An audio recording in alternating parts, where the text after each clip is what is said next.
393장입니다. 우리들의 싸울 것은 혈기 아니요 우리들의 싸울 것은 육체 아니요 마귀 관계 힘써 싸워 깨져버리고 죽을 영혼 살릴 것이세 일심으로서 힘써 나가세 일심으로서 힘써 싸우세 주여 교황제도 붕괴하는 인류 전쟁에 성전고를 울리기까지. 하나님 말씀 여호수아서 1장입니다. 여호수아서 1장 1절에서 끝절까지 말씀 교독합니다. 1절 말씀 제가 먼저 받들어 봉독드립니다. 여호와의 종 모세가 죽은 후에 여호와께서 모세의 시종 눈의 아들 여호수아에게 일러 가라사대 네 종 모세가 죽었으니 이제 너는 이 모든 백성으로 더불어 일어나 이 요단을 건너 내가 그를 본 이스라엘 자손을 주는 땅으로 가라. 너희가 하나님의 성전인 것과 하나님의 성령이 너희 안에 거하시는 것을 알지 못하느냐. 모든 정사와 권세와 능력과 주관하는 자와 이 세상과 오는 세상을 일컫는 모든 이름 위에 뛰어나게 하시고 또 만물을 그 발 아래 복종하게 하시고 그를 만물 위에 교회의 머리로 주셨느니라.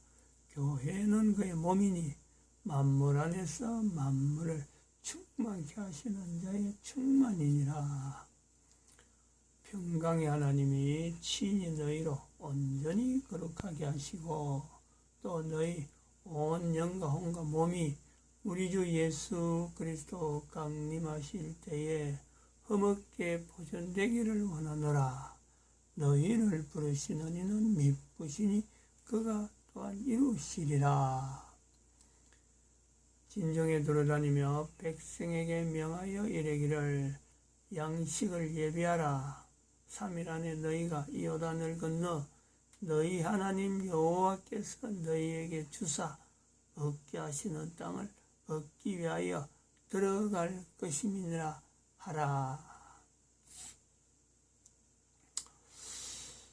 2020년 10월 14일입니다. 10월 14일 10월 9일 한글날에 10월 9일 한글날에 우리가 특별한 날로 미국의 그 트럼프 대통령의 그 희생, 코로나19를 이겨낸 그 리제네룸이라고 하는 약 자체에 대한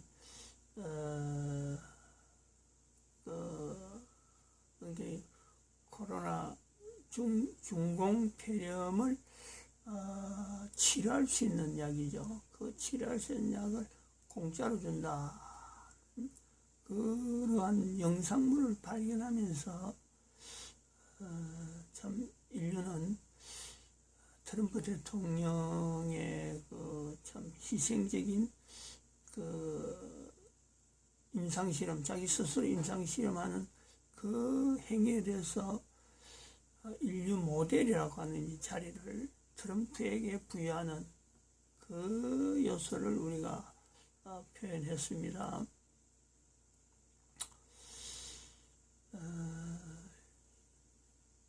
오늘 여기 화면에는 이승만 대통령의 그 1953년에 한미 상호방위 조약 체결에 1882년에 조미 통상조약을 언급한 부분, 이 부분을 인용을 해놓고 있는데,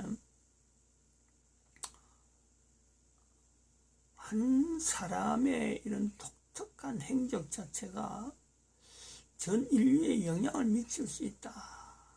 그 내용에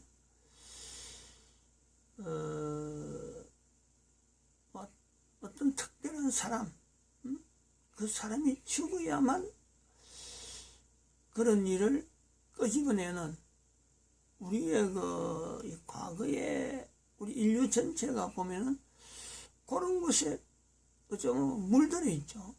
응? 죽어야 영웅시되는. 응?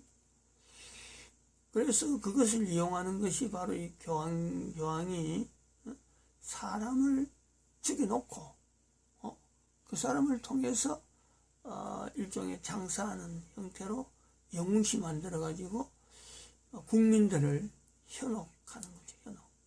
그걸 쓴단 말이에요. 전법으로, 전술로 그걸 쓰고 있어요. 그런데 물드는 사람들이 지금 대한민국에 수없이 많은 사람들이 있습니다. 모르고 그냥 거기에서만 젖어 있는 거예요.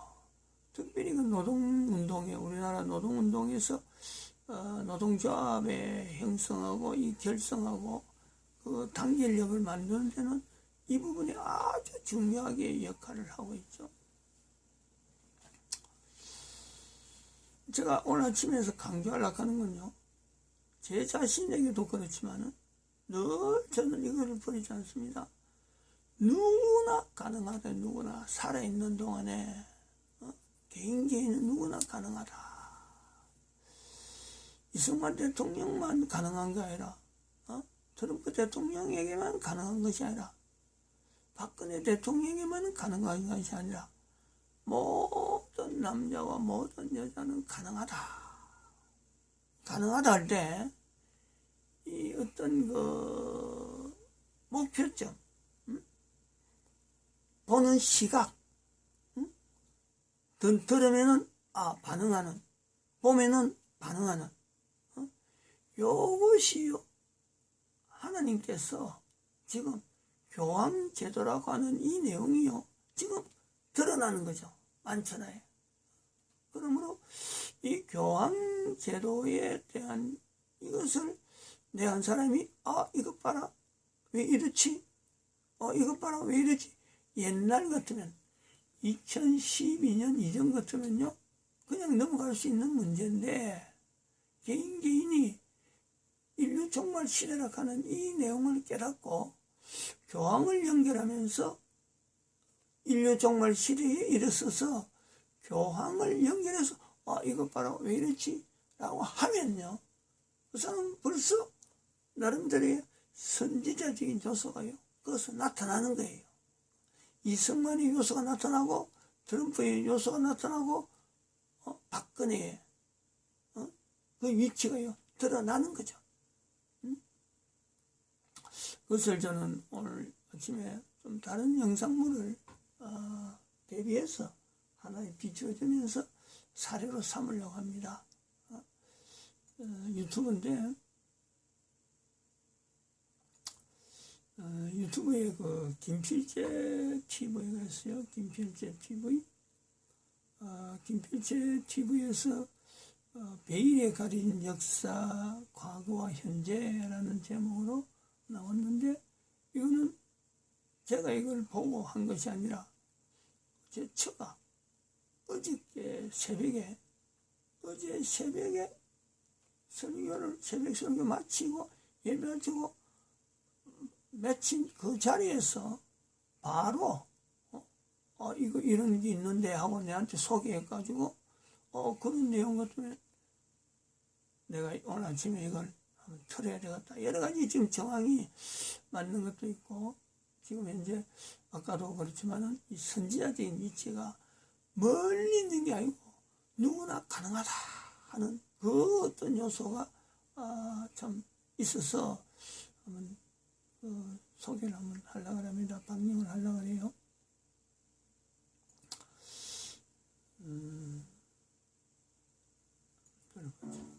시청자 여러분 안녕하십니까? 김필재입니다.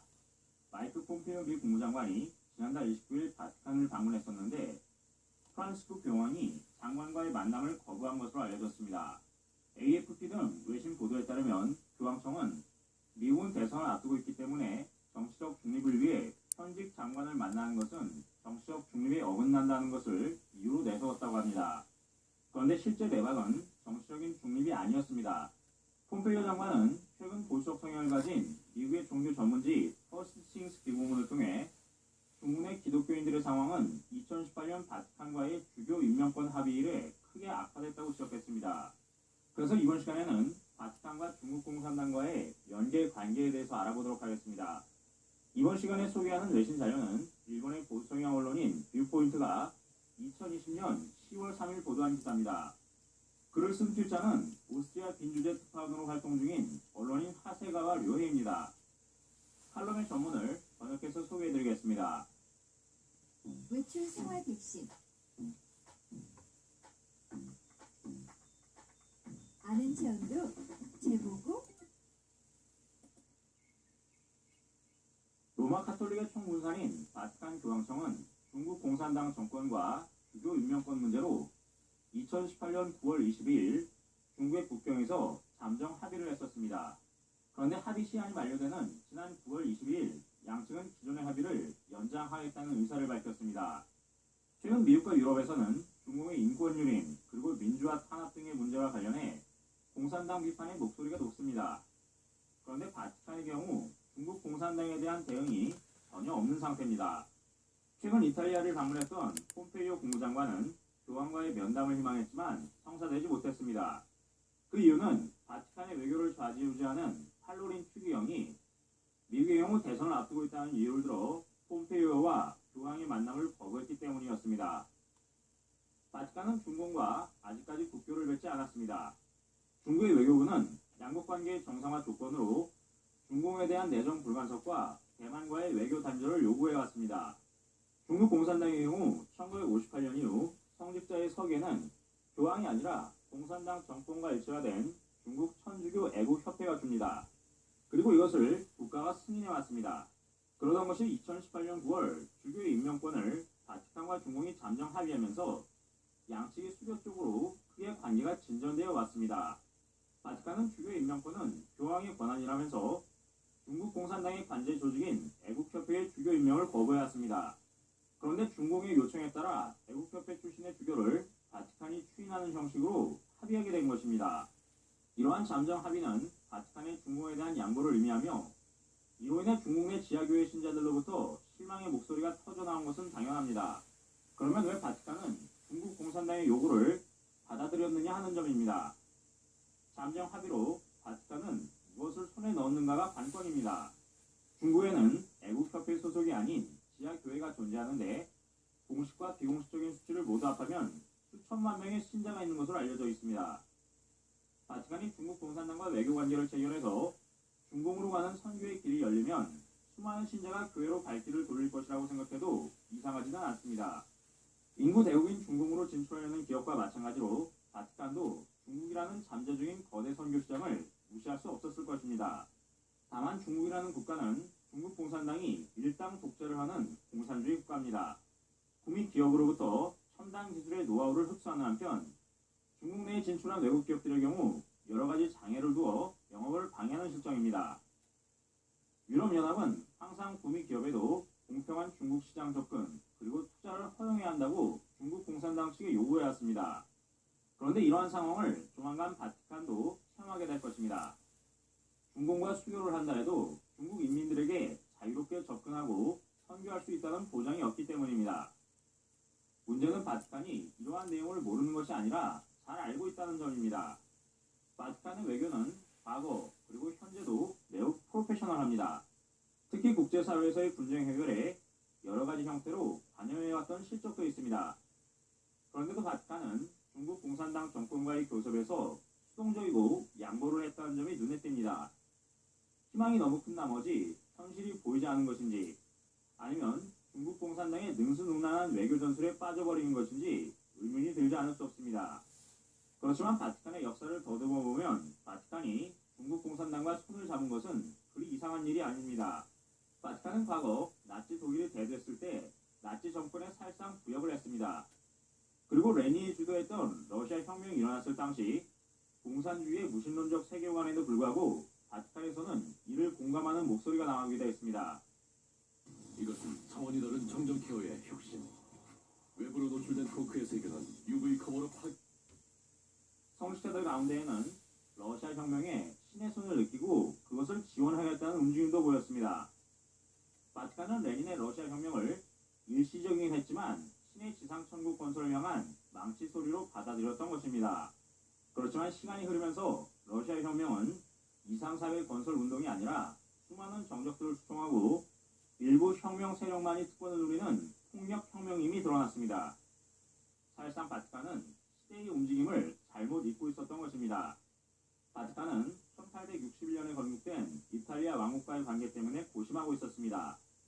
교황 피우스 11세 시절인 1929년이 되어서야 이탈리아와 바티칸 사이에 라테라노 조약이 체결됐습니다. 그리고 그때까지 바티칸은 정치적으로 혼돈되고 무력한 처지였습니다. 1차 대전 이후 러시아는 물론이고 독일, 오스트리아, 그리고 오스만 제국 등 강대국들은 속속 사라지고 미국과 영국이 영향력을 넓혀갔습니다. 바티칸은 세계의 이러한 격변 속에서 어떤 역할을 완수해야 할지 고민하던 와중에 레닌의 러시아 혁명의 미래를 맡겼던 것입니다. 그리고 그 후에 등장한 나치 정권의 야망을 눈치채지 못했습니다. 참고로 기독교 신학과 마르크스 레닌주의 사상 구조는 매우 흡사합니다. 공산주의 세계관은 기독교적 세계관을 거의 그대로 모방했습니다. 기독교에서는 예수가 메시아고 인류의 구세주 그리고 신자는 선민입니다. 반면에 공산세계에서는 공산당이 지도를 하고 노동자와 농민이 선민입니다. 그리고 혁명을 통해 공평하고 평등한 계층 없는 사회를 만든다고 주장합니다. 특히 헤겔의 변증법을 무신론적 유물사회 건설에 이용한 사상체계가 바로 공산주의였습니다. 브라질을 중심으로 남미 국가들에서는 과거 해방신앙이 확산됐습니다. 근대 교황 가운데 신학의 권위자였던 베네딕토 16세는 해방신학에는 마르크스주의가 숨어있다고 발표하면서 해방신학자들에게 경고를 보낸 적도 있었습니다. 그런 남미 출신의 프란치스코 교황은 취임 이후 서구의 자본주의에 대해서 강도 높은 비판을 했습니다. 그러면서 그는 약소구에 대해서는 이해를 표시해왔습니다. 프란치스코 교황의 신학에서는 해방신학의 냄새가 풍길 수밖에 없었습니다. 아르헨티나 대주교 출신의 호르헤 마리오 베르골리오 주교경이 콘클라베를 통해 교황으로 선출될 당시 아시시 프란치스코의 이름을 교황명으로 정하기를 희망했다는 이라는 현재 교황의 신학세계가 어떤 것인지를 단적으로 보여주고 있습니다. 2012년 권좌에 오른 시진핑은 종교의 중국화 추진 5개년 계획을 실시해왔습니다. 여기서 말하는 종교의 중국화는 종교를 완전히 박멸하는 것은 불가능하기 때문에 종교를 중국 공산당 지도 아래 동화시키는 것이 목적입니다. 이 제도는 만들어진 이후 현재 신장 위구르 자치구에서 실행되고 있습니다. 이 때문에 100만 명이 넘는 신장의 주민들이 강제 수용소로 보내져서 공산당 동화교육을 받고 있는 실정입니다. 특히 기독교 개신교에 대해서는 관제 성직자 조직인 애국협회를 통해 개신교의 중국화를 추진하고 있습니다. 결국 부교인 카톨릭은 중국 공산당 정권의 정체를 착각하고 있다고 봐야 할 것입니다. 시청자 여러분 안녕하십니까? 김필재 TV 방금 있었던 그 김필재 TV에 대한 들어봤으니까 제가 가진 나름대로의 그 평가를 좀 하면은 이 사람은 그 일종의 지금 현재 정세 유튜브의 내용을 보면은 자기의 의견보다도 외신의 내용을 아마 이 사람들이 언어를 굉장히 많이 외국어를 많이 아는 거로 영어라든지 이 분야의 일본 자료가 특히 많이 나옵니다. 이 사람 김필재 TV에서 나오는 거 그러면서 영어권에 있는 옛날에 기자 생활을 한 것 같은데 영어권에 있는 그 자료도 객관적으로 이렇게 많이 나타내요. 주로 자기 의견보다는 기자의 어떤 거는 다른 자료를 발표하는, 전달하는 그것에서 우리나라 지금 현재 정세를 비추어주는 객관적으로 이렇게 좀 비교할 수 있도록 만들어주는 거죠. 그건 저는 이 김필재 TV 이걸 잘 안 봤습니다. 근데 어저께 아침에 처가 이걸 딱 보여주는데 어제 아침에 한 설교 내용하고 지금 그 교황의 정체가 지금 그대로 드러나는 거 아니에요? 그래서 이거는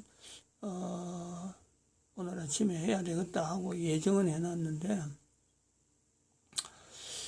또 뭐 하나가 이 자료에서 특징이 있느냐면은 지금 계속해서 나오는 이 멘트는 일본에 있는 일본 사람이 나타낸 일본의 기자가 자기하고 입장이 비슷한 일본의 기자가 바라보는 중국의 어떤 내막이죠. 중국이 교황하고 어떤 관계에 있는가 이 부분을 들춰낸 거 아니에요? 이 시각이요 대단히 중요하다는 거죠. 제가 여기서 이야기를 계속했잖아요. 전 세계에서 교황에 의해서 피해를 받지만은 교황에 점령당하지 않는 나라는 유일하게 일본밖에 없다. 제가 이야기를 했잖아요. 9월 9일 이후로 지난달 9월 9일 이후로 10월 9일 한 달 전에 9월 9일 이후로 대한민국이 일본에 대한 자세를 정반대로 해야 된다 지금하고 그 요소 하나 중에서 대한민국이 일본에게 피해당한 것보다는 대한민국이 일본에게 혜택당한 것은 훨씬 많다. 그러나 한편으로는 일본이 하나님에 대한 신앙을 갖지 못한 것 때문에 일본 국민들이 여기에 대해서 영적인 어떤 그 비참한 상태, 갈망 상태는요, 이걸 대한민국이 외면해버리면은 아무도 모른다, 이거. 이거를 회복시켜주는데 대한민국의 위치가 있다.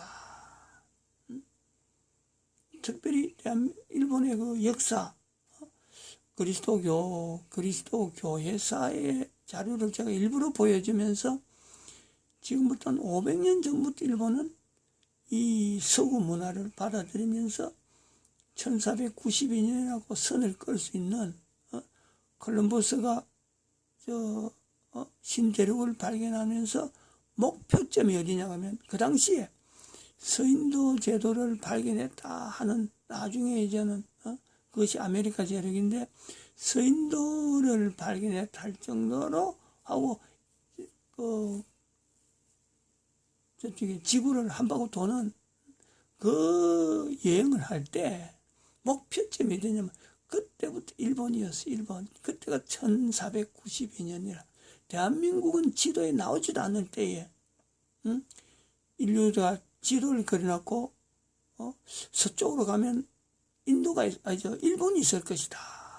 그런데 만난 것이 콜럼버스 만난 것이 아메리카 대륙인데 일본이 아니니까 이 사람들이 벌써 일본은 우리가 지나치고 왔는가 보다. 위도상 너무 낮아가지고 일본이 있는 건 좀 위쪽인데 땅이 나오니까 인도에 왔는가 보다. 근데 그 인도가 기존의 인도가 아니니까 이게 서인도인가 보다 이런 거죠.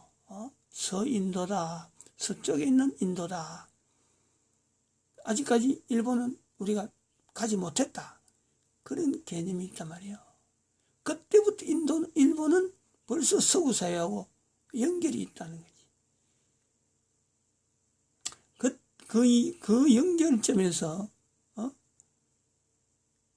일본이 만날 수 있는 종교라는 것은 바로 천주교죠. 천주교로 인해서 얼마나 많이 고통당했는지 일본이 성경을 없애라 천주교 신부 예수의 신부를 추방시키는 일들이 한두 분이 아니고 그런 거에 대해서 철저하게 일본은 이 기독교에 대해서 배척하는 그 역사 그런 시각에 있는 흐름들이요 하나의 학문적으로 남아있으면서 저 기자가 저런 자료는 아까 저 나오는 도표라든지 이런 자료 김필재 TV에서 나온 저런 자료는요 저렇게 분석하고 캐톨릭은 어떻고 신교는 어떻다 기독교는 어떻다 이거 구분하는 건요 전 세계에서 일본 사람밖에 없어요. 할 수가 없어요. 분명한 객관적인 위치에서 보려고 하는 그러면서 중국이라고 하는 요소에서 참 그 신앙을 어떤 신앙적인 연결로서 교황이 접근하는 자세가 이상하다는 거지. 지금 시대에 코로나19가 나타난 지금 시대에 중국과 교황이 이상하다는 거 아니에요. 이상하다는 거. 적도 아니고 아군도 아니면서 그리고 서로 간에 목표하는 목표물이 있다는 거죠. 그리고 이러한 관점에서 다시 한번 봐야 될 거예요. 이 자료는 김필지 TV 뭐 유튜브에 얼마든지 있으니까 거기서 보든지 안 그러면 앞에서 지금 요 영상물 앞에서도 보든지 다시 봐야 되는데 몇 번을 봐야 됩니다. 몇 번을 봐야 돼요. 이 내용하고 김필지 TV에서 나타난 이 내용하고 연결해서 봐야 될 부분이 바로 이 자료죠. 아까 요 1490년 이야기할 때 이런 내용하고 요 내용에서 또 이 사람들이 놓치고 있는 요거하고 연결하지 못하지만 제가 항상 이야기한 내용이 뭐냐니까 러시아 혁명을 이야기했잖아요. 러시아 혁명 이야기하면서 저는 세계 제1차 대전과 세계 제2차 대전을 교황하고 연결해갔죠. 설명은 이미 앞에 오래전에 해놨습니다. 왜 1차 대전과 2차 대전을 제 입장에서는 교황하고 연결했느냐. 바로 러시아, 러일 전쟁하고 연결한 거죠. 러일 전쟁하고 연결하고 우리가 또 청일 전쟁하고 연결하면서 대한민국이라고 하는 위치가 대한민국에는 청일 전쟁과 러일 전쟁은 단순하게 그냥 국지적인 전쟁이 아니고 전 세계 대한민국을 알리는 하나의 전쟁을 통해서 대한민국을 알리는 요소다. 그래서 1919년에 이런 역사, 3.1운동의 역사는 바로 대한민국 위치를 하나님께서 지금 알리는 하나의 습니다. 이렇게 설명을 해온 겁니다. 근데 여기 지금 설명하고 있잖아요. 김필재 TV에서 1차 대전에 러시아와 교황과의 그 고리, 2차 대전에 교황과 독일과의 고리, 설명을 하고 있잖아요. 제가 그런 걸 이미 다 알려놓은 거죠. 그리고 여기서 강조하지 않는 것이 바로 이 부분이라.